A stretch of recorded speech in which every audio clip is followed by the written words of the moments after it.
Um, you also have King Mac in town this weekend, and you have Deshaun Jones out of Wake Forest. You need to pick somebody up.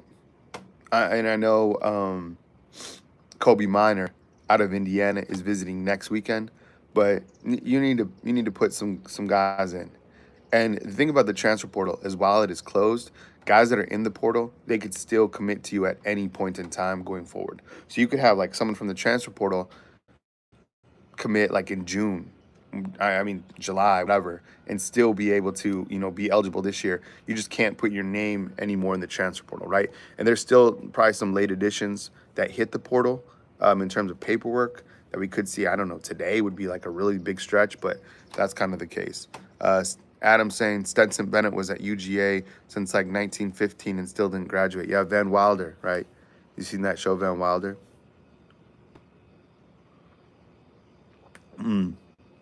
So I think there's a couple high school prospects as well that could also visit. But the selling point for Deshaun Jones, and you can watch his film. I watched his film, and even King Mac. I don't know if King Mac comes in here.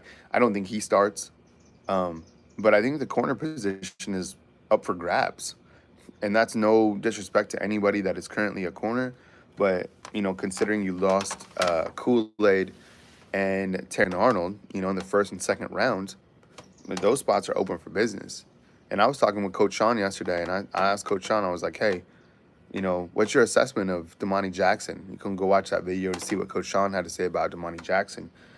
I just, look, I think he has a very high ceiling, but until you can actually prove it in the SEC at this level, man, I am nervous about the corner position. 100%. I'm not worried about the safeties. I think that Malachi Moore, Keon Sabb, a young, talented freshman or whoever can definitely step up. But I am concerned about the corner position because I look to the teams that are on Alabama's schedule that are going to absolutely target those corners. I mean, look, last year,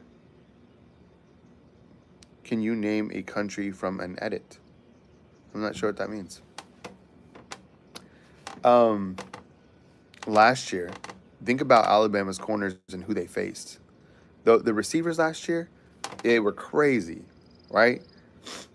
Ole Miss's wide receivers were elite. Tennessee's wide receivers, elite. LSU, are you kidding me? Right? So there's probably a couple other teams that I'm missing in there that they played. So um, name a certain cat for an edit. Wait, man, was it me or did Jackson look light during A Day? Kind of. What's up, Stacy? Good morning to you. Yeah, that's what I'm saying. That's why I'm concerned about the corners. Like, I mean, it was a small sample size. Um, Damani looks, like he can play. He's going to be the guy. They need him to be the guy. I mean, I know he was chasing down Bernard a couple of times, but you need the corner position. I think if you're looking at Alabama, let me ask you this: on a scale of 1 to 10, with 10 being like an elite group, what would you say? Just the corners. What would you say the corners are right now? 10 being an elite. Like the running backs, I think they're like a 8, or no, they're like a 9 or a 10, right? Quarterbacks 9, 10. But in terms of cornerbacks, guys who actually play against wide receivers on the daily, what would you rank them?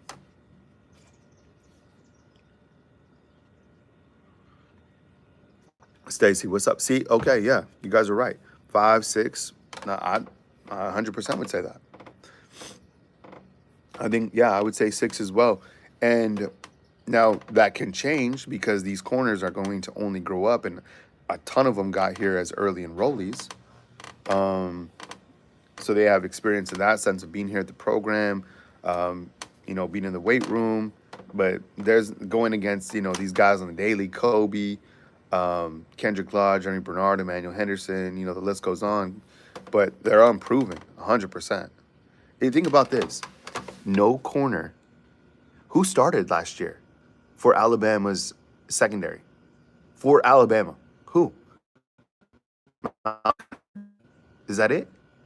Alabama returned one starter. in the entire sector. That doesn't mean that